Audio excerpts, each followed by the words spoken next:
Hey everyone, how are you? 𝗪𝗲𝗵𝘁 here. I am so excited to spend time with you guys today on this beautiful Wednesday, Wisdom Drop Wednesday, and I have a very special guest here with us today, Laura Hinton. This woman is so amazing. From the first day that I saw her, I met her in Vegas for the first time. She walked up to me and I was like, everything about you, my sweet friend, shines so bright from the inside out. And so Laura is a client of mine. I've had the great honor of being able to work with her, and she impresses me every single day with the methods behind her mindset and the commitment to her practice and to her clients. And I see the inside and the outside of that as a coach. And I was like, we've got to have you on this Wisdom Drop Wednesday. And what I love most is her topic today. And we're going to be talking about our relationship with food. She's going to do a training for us today. I feel it's so important because we're in this time where we are emotionally eating, where we can feel everything has been rocked. Our world's completely been rocked. And so let me know in the comments if you guys are on here. Come say hello, tell us where you're from. But also, what is your relationship with food like? Are you open to getting some support on this? Because I know that I definitely am, and that is why I brought on our amazing Laura. Thank you so much for being here, sweet friend. Oh my gosh, thank you so much for this super kind introduction. It is my honor to be able to be here today and to have the opportunity to talk to your audience, which just is so special. So thank you. Yeah, absolutely. And a little bit more about Laura. Laura is a weight loss through mindset coach, and she helps women who want to lose 30 or more pounds quit emotionally overeating and lose weight simply and permanently by changing their eating habits and their beliefs around food. So today she's going to cover 3 functions of food and help us uncover what role that food plays in our life and whether it's helping us or it's harming us. What a smart question to ask. Yeah, I mean, it's so important because I feel like before I learned about mindfulness around eating and learned about just how to do mindset work in general, I had literally no awareness of really anything, honestly, and especially around food. And it was just I didn't even know the questions to start asking myself when it came to food and knowing where to start. And so that is a huge part of my message. And what I love helping women do is just starting to even know, where do I start? What are the questions I should be asking myself when it comes to food? What should I be bringing my awareness to? Because it's, eating is a habit that just we get so used to doing, and we're on such autopilot that at some point it's we really don't even think about it. And before you know it, it's if you're anything like me, then you find yourself 55 pounds overweight and not even sure how it happened or what you need to do to change. Yeah, I mean, and your story is so beautiful too. If you guys go to Laura's page, you'll be able to see her journey as well. And I was thinking, I remember, many moons ago when I'm really open and transparent on here. You guys know I really struggle with eating disorders, especially being a dancer, and just the industries that I worked in. It was a requirement that I was thin, I was skinny, and it really wrecked with a lot of things, especially my mindset. And I remember Pinteresting recipes and Pinteresting workouts, but I didn't have the guidance on how to implement it or how to make it part of my daily routine. And that is the value and the benefit of having a coach, because it actually wasn't until I had a coach, someone to hold my hand and break it down for me and say, hey, show me your food journals. How are you feeling when you eat certain foods? What are your thoughts around food? It wasn't until someone actually led me through that I was able to overcome it. And so I'm just so grateful for you, Laura, because the world needs this. They truly, truly do. So if you guys are listening and you're in the comments, I want you to come say hello. Tell us your thoughts. Tell us what stands out to you the most. But you might be struggling with this. Definitely tune in, because I know Laura has an amazing training for us today. Yeah. And it's a big part of my message. And if you guys walk away with any one thing, let it be this. When you are overweight, or if you desire to, lose weight, it really is so much more crucial to start looking at why you are eating rather than the what you are eating. And that is the biggest message I want to put out to people, because traditionally, everything that we're taught through like our normal, kind of like diet culture and the things that we just constantly see, and, like the recipes on Pinterest and all this endless information that we get, it's all very focused on what, right? Like, what foods are you eating? Are they healthy foods? Are they unhealthy foods? What are, what's the calorie content behind all these things? What's the nutrition value behind all these things? What workouts are you doing to then supplement that? And everybody gets really locked into the what, and it's something that I have to work with my clients a lot on, and what I really had to overcome as well, which is shifting away from being so caught up in what you're eating and really start to shift into the why. Because at least for me, that was really the key that allowed me to start losing weight, and losing weight in a way that is going to be permanent and sustainable, and like really addresses the root cause of the problem, instead of just kind of trying to throw diets and workouts at the problem, right? So good. I'm just like, all I can do is shake my head. Yes, and more yes. And that was the biggest thing in my journey too that shifted, was my mindset, and releasing the resistance and the heavy feelings of expectations that I had to keep up with other people who were doing those things, like fitness workouts and those recipes. Yeah, exactly. And it's so, from hindsight now, it's like, you start to believe that like the only way to lose weight, and I call it like the recipe for weight loss, is like what diet you're on and what exercise plan you're on. And if you aren't doing, the perfect combination of those two things, then like there's no other way. And so I love getting an opportunity to talk about this, because a lot of people don't even know that it, like, working on your mindset is even a valuable and productive way to lose weight. And so for anybody out there who feels like, yeah, I've tried every diet, I've tried every exercise routine, I've done all the things, I've, tried all the things possible known to man, like, if you haven't yet looked at your weight loss from a mindset perspective, and if you don't yet know that that's even a method for losing weight, then like, I'm so happy to get to talk to you today, because I didn't know, like, I remember literally still the moment where a friend came to me and was like, hey, you've like got to, hear about this and learn about this. And I'm like, well, what is this? She's like, well, you can like lose weight by changing your thoughts and your thinking and your beliefs about food. I'm like, well, that sounds freaking crazy. What the hell are you talking about? And it's like, and not until you really dive in do you start to learn the true value of it. And again, for me, it was like the answer and the exact thing that helped me finally overcome my weight loss struggle. Whereas, in the past, I literally tried all the things and felt like a complete failure, and like I was just doomed to be overweight forever, because I tried all of our traditional norms and none of it worked. So I guess I'm just going to be fat for life, right? And so important for, people to know that there is another way. And if all those other things don't work, then like perhaps the mindset is the new route to try.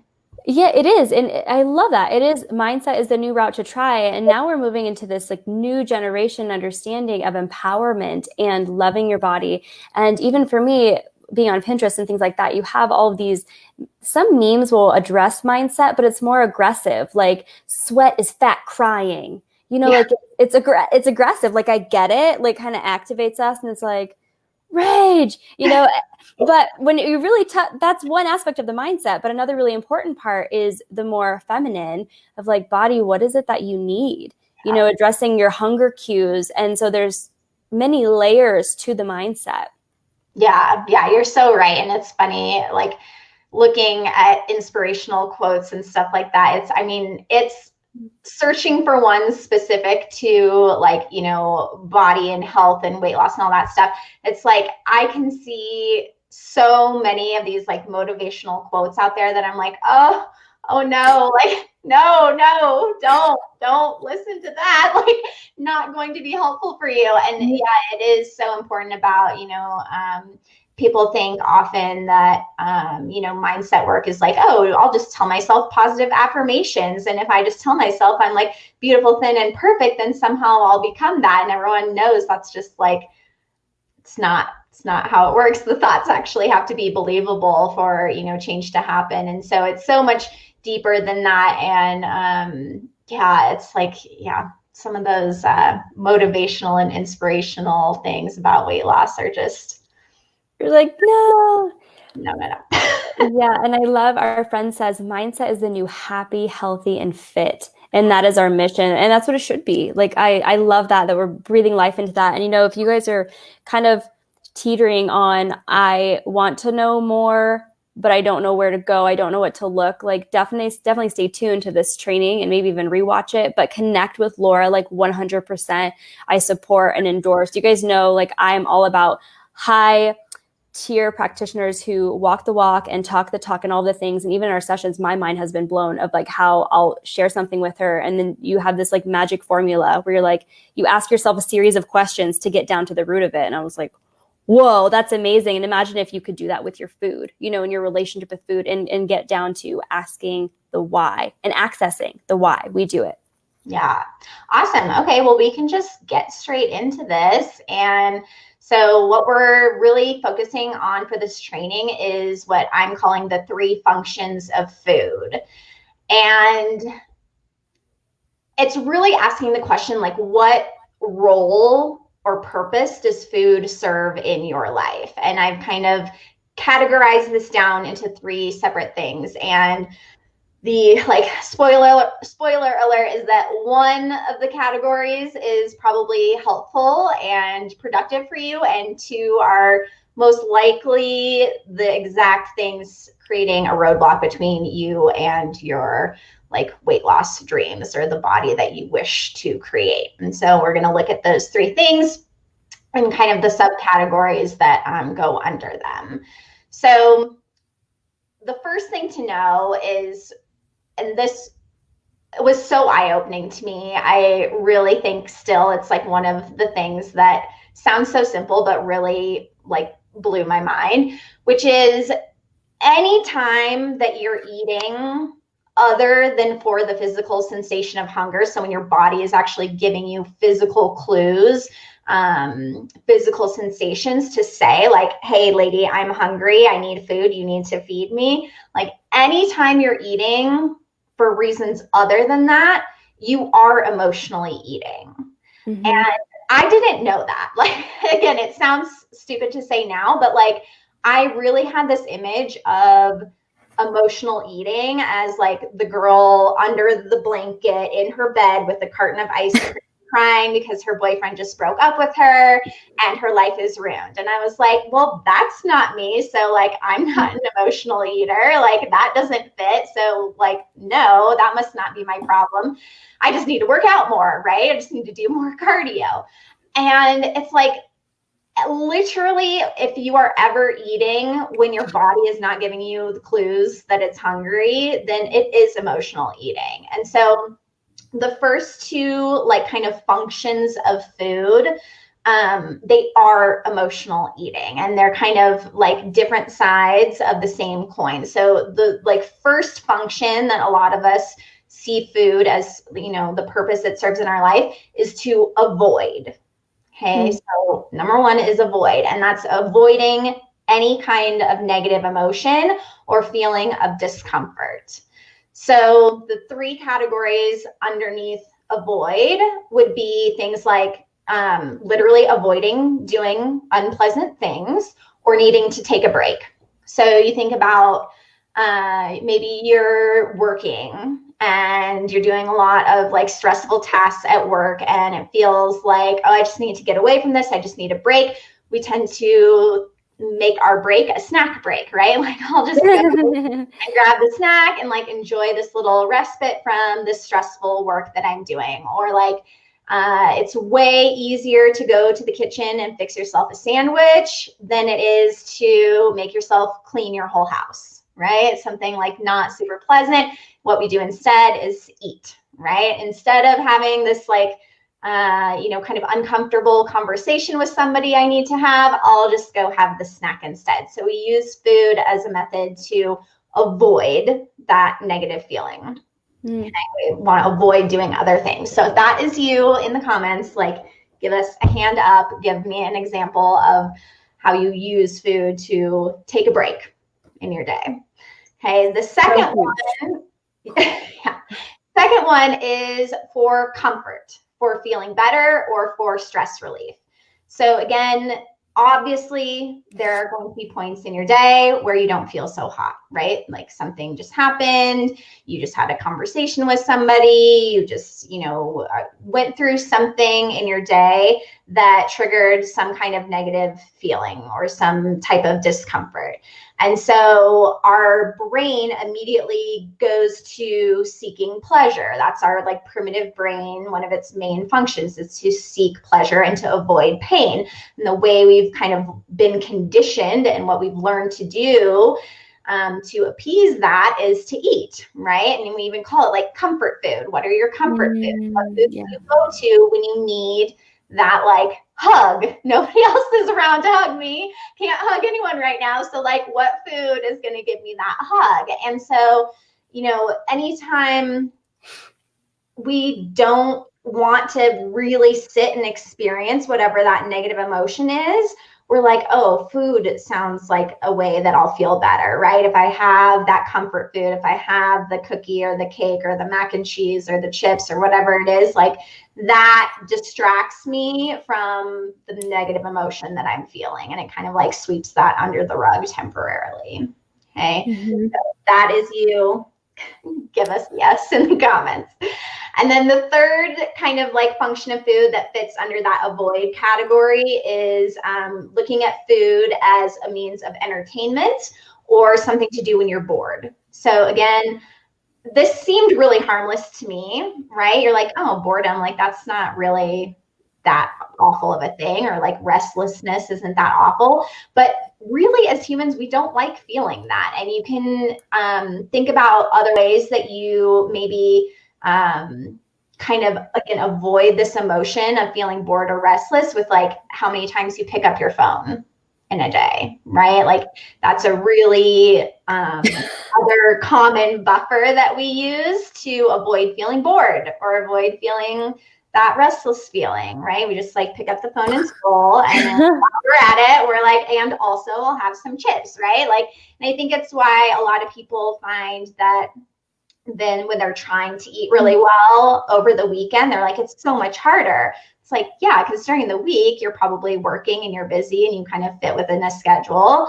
And on the weekends where we have more freedom and more, time is just up in the air, it's like, that's when you find yourself filling that time with the act of eating, right? And so again, it's just another way that we use food to avoid the negative emotions. So good. Yeah. So then, like I said, kind of the flip side of the same coin to that, the other side of emotional eating, which again, this like blew my mind to make this realization, was that instead of trying to avoid our negative emotions, what we also do, number 2, is we try to amplify our positive emotions. So things that fit into this category are like socializing and something to do as an activity with other people, right?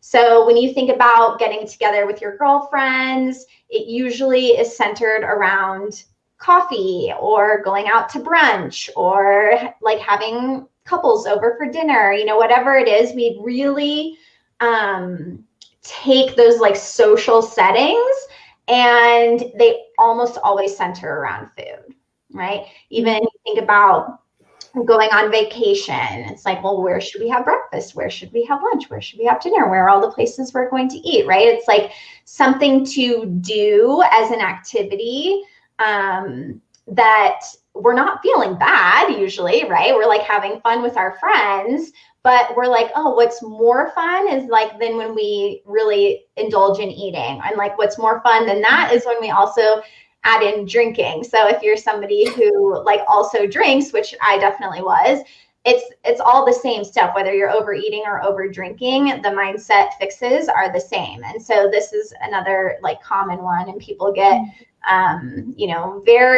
it's very hard to imagine a social setting where you can be present and still have the fun and still have the engagement and still have, the togetherness with your friends without food or alcohol being part of the equation. Mm-hmm. Most people are like, what? I don't even know what that means. And so like the second part of amplifying positive emotions in that category is also celebrating. So you think of like any holiday,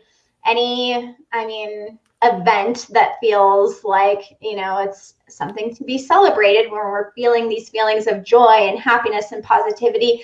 Again, we're like, oh, a little of this feels good. Let's amp it up even more. And we're going to amp that up by indulging in food, indulging in drink, if that's what you do, right? So it's the same thing. Like, people cannot imagine Christmas without Christmas cookies. People cannot imagine 4th of July without a big barbecue, right? Like every celebratory thing, birthday party without cake, right? Like, I don't think I get a year older unless I've had cake for my birthday, right? Yeah. Like, the two are the same.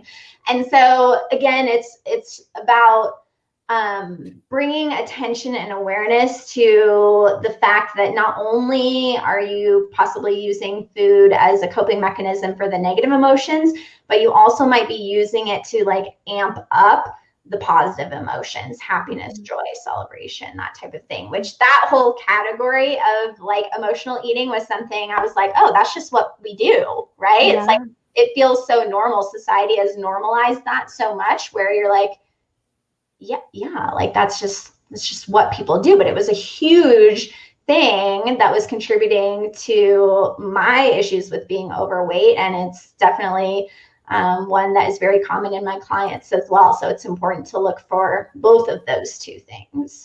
I love that you brought this up, because going back to like normalizing things in society, like I'll hear people say like, oh my gosh, I'm just so stuffed. I'm so stuffed, or like, oh, like I feel full, but I got to get more, I can't help but getting seconds. And it kind of normalizes it.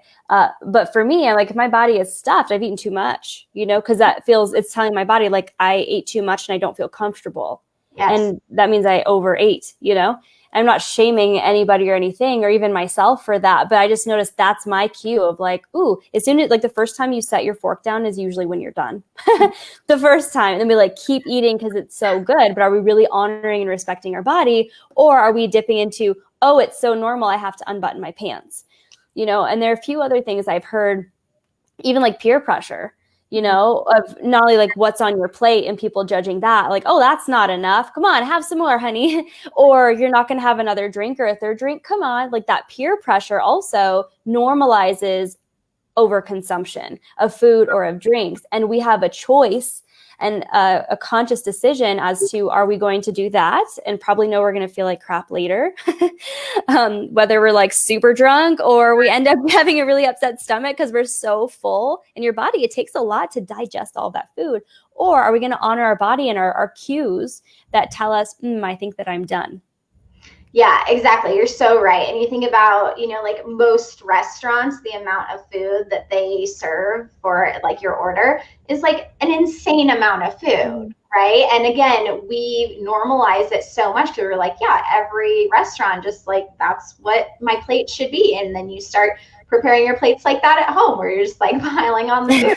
That's what's normal. And oh my gosh, like, literally to this day, if I'm eating dinner with my parents, they, like my dad especially, will be like, okay, there's one more, burger left. There's 10 of us. Let's cut this into 10 pieces so we can all have a little more, like nothing left behind. And yeah, like a big like area of mindset around food and your beliefs that aren't serving around food really come down to this like lack and scarcity and fear-based mentality around food, which is so funny. Like, this is kind of getting on another subject, but most of us live in a world today where like food is not actually scarce to us. Like, most of us have the means of always having the food that we need.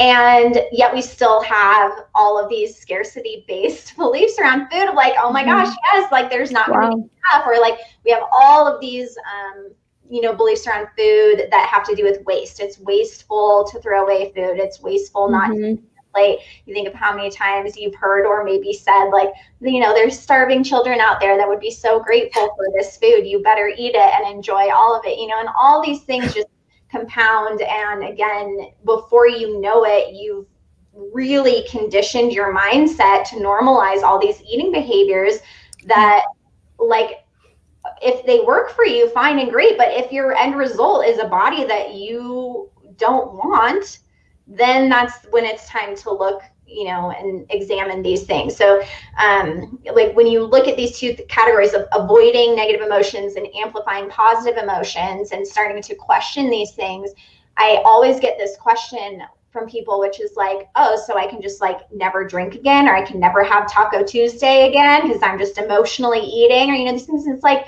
listen, if it doesn't feel like a problem for you, if it's not creating a net negative result in your life, then by all means continue exactly what you're doing. Like, however, if you end up where you're like, oh my gosh, like for me, it was, being this close to having diabetes, right? My doctor's like, eat one more candy bar, girl, and you're going to be diabetic. And it was like, that felt like a problem to me, like I didn't want to be in that place. And so if you are in a boat similar where you're just like, this body that I am in right now doesn't even feel like me. It doesn't, I see myself in pictures and I don't even recognize myself. Like that feels like a problem. And so that's when you can start to really look at, okay, well, how am I treating food? Like, am I eating to the point of where I'm rolling on the floor every time I'm so full I have to unbutton my pants? Like, what are these behaviors that are creating this in my life, and how can I shift out of them? Yeah. So good. And one of our friends says, when I shifted my perspective that food is energy instead of, I think food is pleasure is what it was going to be. Food is pleasure. It was life-changing. And I really do agree with that too. That's a huge shift in my mindset. But it's like, how are you looking at food too? In all of that, in your relationship and how you consume it. And I love how you said, like, does your body, when you look at yourself in a picture, does that create a problem? And for me, my trigger was, it didn't make me feel good. Like, to eat certain foods, to eat a certain amount of food, it didn't make me feel good. Especially if I feel too full, like Thanksgiving. Oh my gosh. Like, I didn't ever feel good. I was with my family, wanted to have a good time. I didn't feel good because I ate so much. And like, that becomes a problem. So I think it's just like a conscious awareness rather than a restriction. And you can never do it again using those absolutes. I get the same thing where it's just like, no, it's not never. It's having you tune into your intuition and your cues. Exactly. Yeah. And the restriction, it never, like, it feels like it's really going to work, but it never does.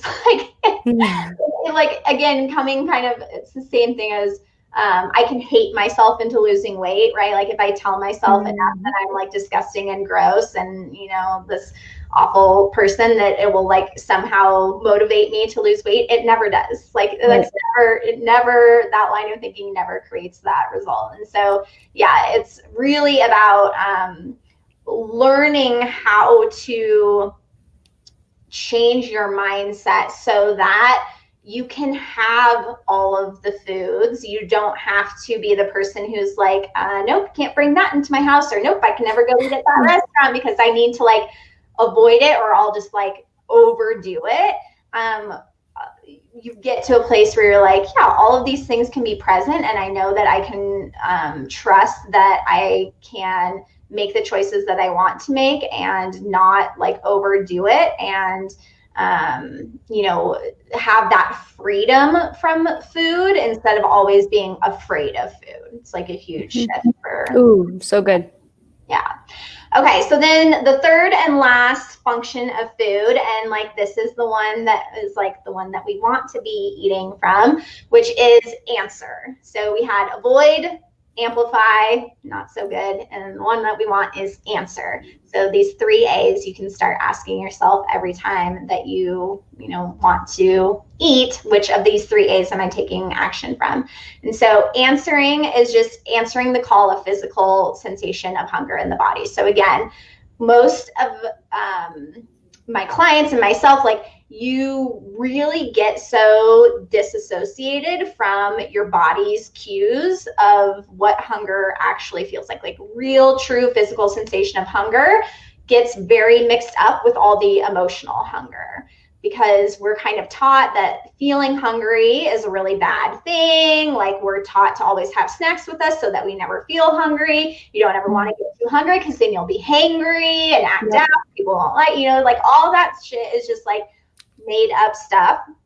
And so like a big part of this process is rediscovering and getting back into touch with what hunger, like real actual hunger, feels like, and knowing that that is not a scary thing and it's not a bad thing and it's not this like shunned horrible thing. Like, you should feel hungry. That is like when your body is telling you, I need fuel, I need food, right? And so the 2 kind of like categories of like, how does food serve me, they fall under the answer category, are for fuel and energy, which is what like somebody maybe just mentioned, and then as nutrition for your body. Okay. So when you look at those 2 categories, it's like, that sounds really boring, right? Like, food is fuel, food is nutrition. Awesome. That's so fun, right? And the problem most people have with this is that they wrapped up their entertainment and pleasure and like enjoyment of life with food so much that you're like, well, if I just don't have food for fun anymore, then like my life is going to be miserable. And so a big part of it is, again, making the mental shift to realize that like your food can be boring and your life can be incredible. And really the way to getting to that place is through changing how you believe about food and what your mindset is around that. And so it feels really hard, again, to imagine a life where you're getting your fun and your pleasure from other things than food, because again, so much of what we are kind of used to doing and what we're conditioned to doing is equating food with fun or food with pleasure, food with feeling good, food with, all these awesome things. But like, when you again look at kind of the net negative result that can create in your life, it's like, man, like food isn't that fun when you are super overweight and hating, the body that you're in. And so again, like rediscovering and paying attention to and bringing awareness to these kind of 2 different areas of like what emotional hunger feels like and what the physical sensation of hunger feels like, starting to again learn the difference between the 2. And when it's emotional hunger, am I trying to avoid, or am I trying to amplify, or am I over here just like simply answering my body's call for food? These are all like vastly different things. And again, like the 2 probably aren't serving you so well if you are overweight, and like where we want to get to is the place of where you're just using food as a means of answering and serving what your body is asking for. I love that. And seeing it as energy, seeing it as your friend, seeing it something that is here to nourish you, not punish you, not to be punished by you, where I'm just like, damn it, it's the last cookie. I guess I have to eat you too, But what is that? I love it. So a question for you, and I've been asked this before, and it's about hunger cues, because I remember when I was really in the thick of my eating disorder, and again, this is like in my early 20s, like 19, 20 to like 22, and I was so stressed out with school, definitely avoiding, because I had full-time school, full-time work, wasn't sleeping. It was like one of the worst times of my life. I don't know how I made it through, but I was avoiding. So I was constantly eating, and then I was overeating to the point where I lost hunger cues. I didn't know how to eat. I didn't know how to tell if my body was hungry or not. And I'll share my perspective on that. As I realized I was just like eating too much. Totally. I didn't give my body a chance to identify, are you hungry? because I was like, oh, it's lunchtime. I should be eating. Oh, I should be snacking. Oh, I would eat back in the day, this was my mindset. I'd eat my meat, I'd eat my carb, I'd eat my fruit. And then I'd be like, oh, but I need to have my healthy fat today. So instead of just like a scoop of peanut butter, I'm like, it looks like I need to have an entire meal around that. Like, I just didn't really understand. I don't think I gave myself an opportunity to understand those cues, versus now it's very obvious to me and I don't like eat unless I'm hungry. So my question for you is, how do you help clients identify their hunger cues? Yeah, no, you totally nailed it. Like, you have to let yourself get hungry again, because so many of us, we don't do it, right? It's like, if you say to somebody like, oh, I feel a little lightheaded. People are like, oh my God, you must be fine. Are you okay? Here, like, let's fix this right away. And it's like, feeling lightheaded is not going to like kill you. Yeah. Most likely, right? Okay. So it's like, we get so afraid of feeling the things that are actually just our cues of hunger. We start to view that. Like, I have a client right now who is like, oh my gosh, what I thought was like starving, like I'm about to die, is actually just hunger. Like, it's just plain old hunger. But I've like construed it into this thing that is like this awful, horrible thing that should be avoided at all costs. And you're right. It's like, the real problem is that we start to eat all the time so that we never feel actual hunger, and we lose touch with that. And so literally the way to do that is like, let yourself get hungry again. Like, do not eat until you start to experience actual sensations in your body that are telling you, I'm hungry. And so with all of my clients, I make them go through that process, and they have to identify like at least 3 things that their body is doing physically that tells them that they are actually hungry. And so like, I've done the same for myself. So every time when I think like, okay, like, is it time for me to be eating? Should I be eating right now? I can check in with myself and say like, well, is this present? Is this present? Is this present? If the answer is no to all 3 of those things, then I'm like, okay, then I'm probably just wanting to emotionally eat. I'm not actually hungry. But if those things are present, or a combination of them, then I'm like, yeah, that's my body saying I need food. And so then I will eat. So yeah, the concept of this is to never not eat when you are actually hungry. Like, that's not the idea at all. So don't get it twisted. You know, like, when your body is actually telling you you're hungry, you need to be eating, and you need to learn how to eat to a point of feeling like satisfyingly and appropriately full, versus like overeating to the point of where now you're in pain and you feel like you need to unbutton the pants and, you know, all the things, right? And so we go through this process.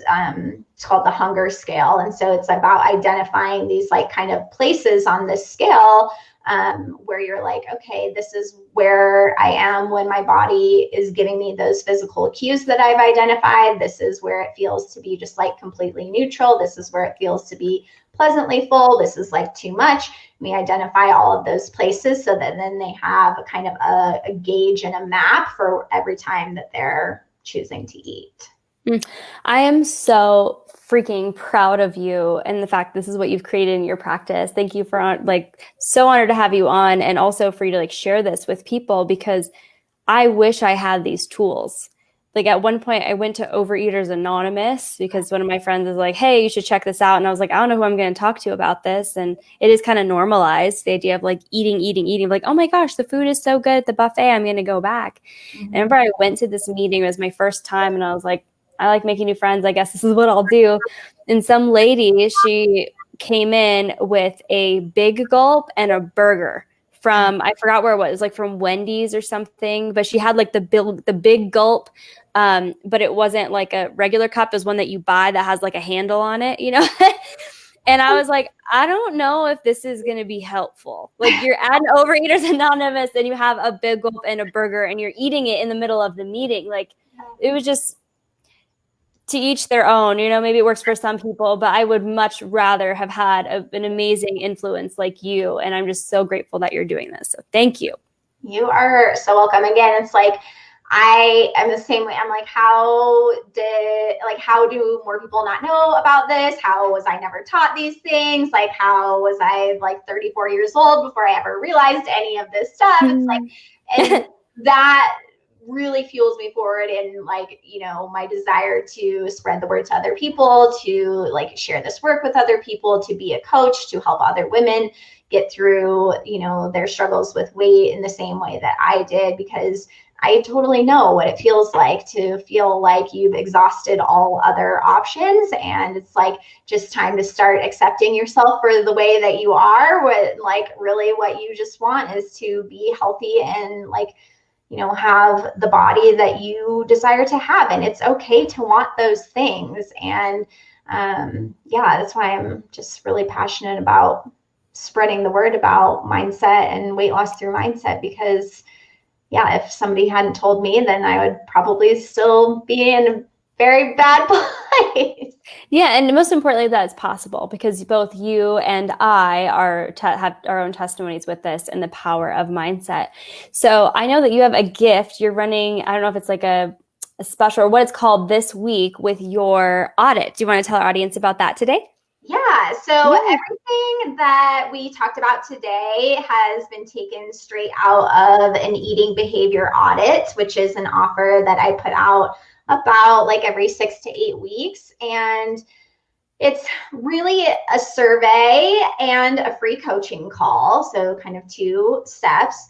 And it's really intended again to help people bring awareness again to the why and not the what. So when you think about, you know, traditional kind of, you know, consults of if you want to lose weight, it's focused around like, well, what are you eating? Like, tell me about all the foods and all these things.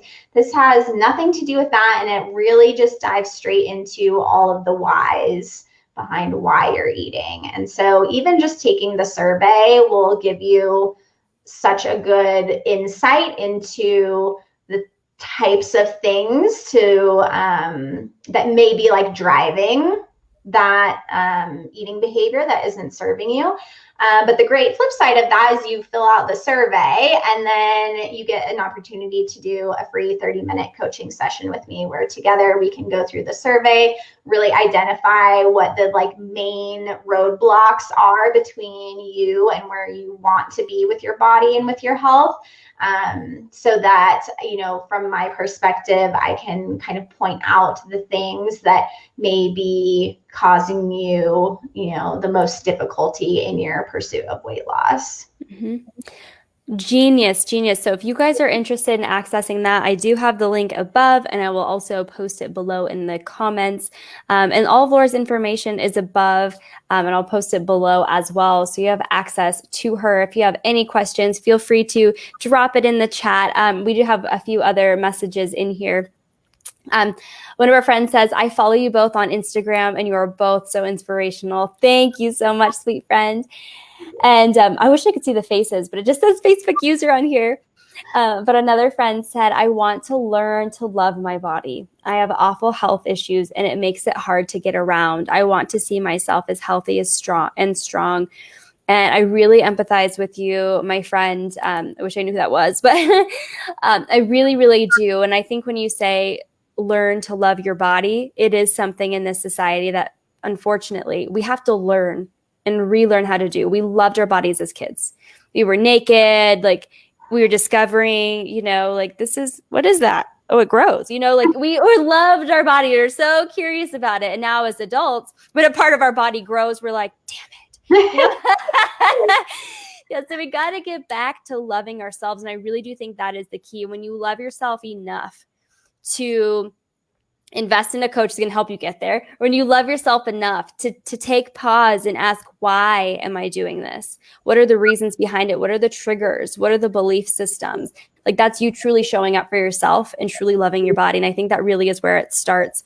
And there, I have so many other thoughts too, because for myself personally, having a lot of trauma growing up, that manifests physically within our body, especially our intestines, which is where as women, we tend to hold a lot of weight.